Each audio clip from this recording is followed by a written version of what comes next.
kuule, me kõik ju kasutame neid iga päev. Google Drive, iCloud, OneDrive, aga oled sa kunagi päriselt mõelnud, mis need pilviteenused tegelikult on?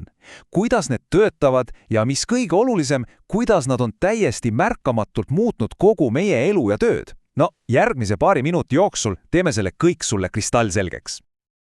Mõtle korraks tagasi sellele hetkele, see tunne, see paanika, kui sa saad aru, et üks ülioluline dokument, see üks pilt või lausa terve su projekt on lihtsalt haihtunud.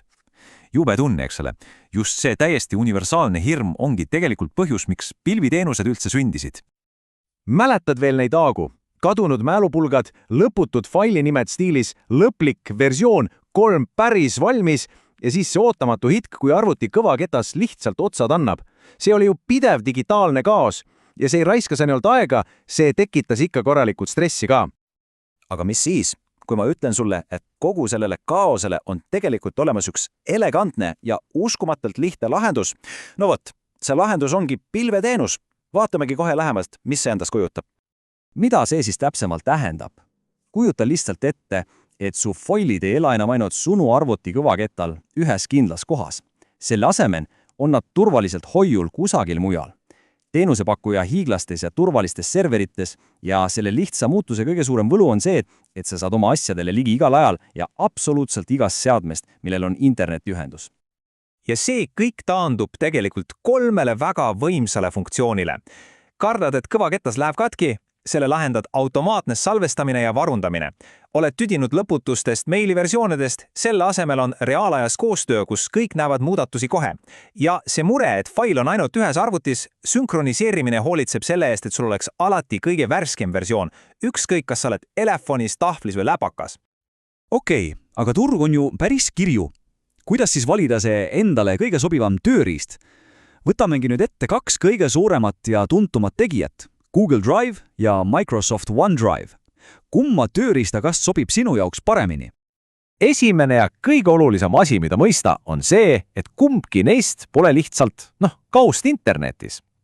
Mõlemad on osa palju suuremast ökosüsteemist. Kui sinu digitaalne elu keerleb juba Google asjude nagu Docsi ja Sheetsi ümber, siis on Drive täiesti loomulik valik. Aga kui sa oled sügavalt kinni Windowsi ja Microsoft Office'i maailmas, siis on OneDrive sinu jaoks justkui rätsepa tõena tehtud. Üks esimesi asju, mida me kõik vaatame, on muidugi see, kui palju tasuta ruumi saab. Ja siin on pilt ikka väga selge. Google Drive annab sulle kohe kätte lausa 15 gigabaiti, samal ajal kui Microsoft OneDrive pakub ainult 5. See on 3-kordne vahe. Nii et esimene küsimus ongi, kui palju ruumi sa tegelikult vajad. Aga vaatame natuke detailsemalt. Jah, tasuta ruumi osas võidab Google mäekõrguselt. Aga vaata turvalisust. OneDrive'i Personal Vault on päris äge lisa, eriti tundlike failide jaoks. Ja kui me räägime tasulistest pakettidest, siis siin on küsimus hoopis mujal. Kas sa vajad lihtsalt rohkem ruumi, mida Google pakub odavamalt, või terve Microsoft Office'i paketi, mis tuleb OneDrive'iga kaasa? See valik sõltubki täielikult sinu enda vajadustest. Ükskõik kumma teenuse sa lõpuks valid, on üks küsimus, millest me ei saa üle ega ümber – turvalisus. Kuidas me saame üldse kindlad olla, et meie andmed seal pilves kaitstud on? No jah, see on mugav, aga see nõuab ka teadlikku lähenemist. Kõige aluseks on krüpterimeerimine. See tähendab sisuliselt seda, et sinu andmed muudetakse loetamatuks salakoodiks nii siis, kui nad liiguvad sinu arvutist serverisse, kui ka siis, kui nad seal lihtsalt paigal on. Mõtle sellest kui digitaalsest lukust, mis kaitseb sinu faile. Aga teenusepakkuja ei saa kõike üksi ära teha. Absoluutselt kõige olulisem samm, mille saad sina ise astuda, on 2-faktorilise autentikeerimise ehk 2A sisse lülitamine. See tähendab, et lisaks paroolile on sisselogimiseks vaja veel teist kinnitust, näiteks koodi sinu telefonist. See on nagu topeltluksu digitaalsel uksel. Ja kui sa pole seda veel teinud, siis päriselt tee seda kohe. Ja sinu vastutus ei lõppe isegi sellega. Mõtle korraks oma paroolidele, on neil ikka piisavalt tugevad. Mõtle, kellega sa oma faile jagad. Ja vaata aegalt üle, kes sinu failidele üldse ligi pääseb. See on sinu digitaalne hügieen. Nii lihtne see ongi. See näide siin võtabki selle ideaalselt kokku. Praktikas tähendub turvaline käitumine täpselt seda. Sa kasutad 2 FA-d ja jagad faile ainult nende inimestega, kes neid tõesti nägema peavad. Nii lihtne see tegelikult ongi.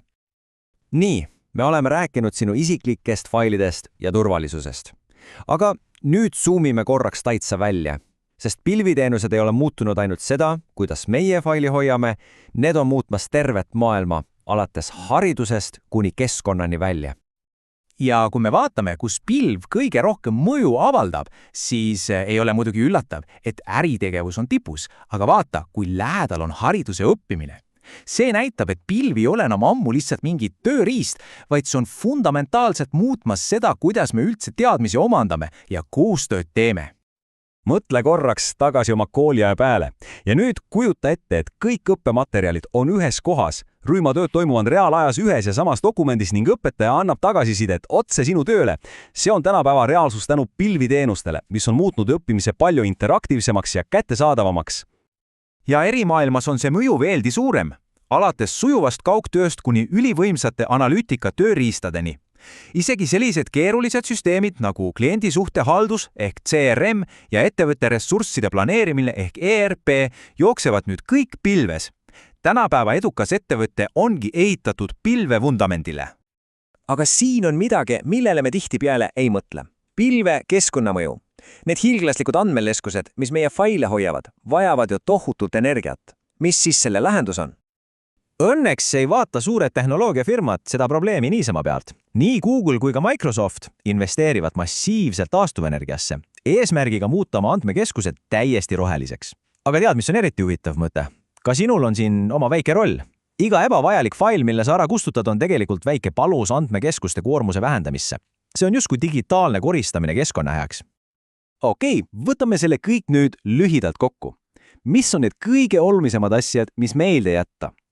Esiteks, pilveteenused on andnud meile uskumatu vabaduse ja paindlikkuse. Teiseks, need on muutnud koostöö lihtsamaks kui kunagi varem.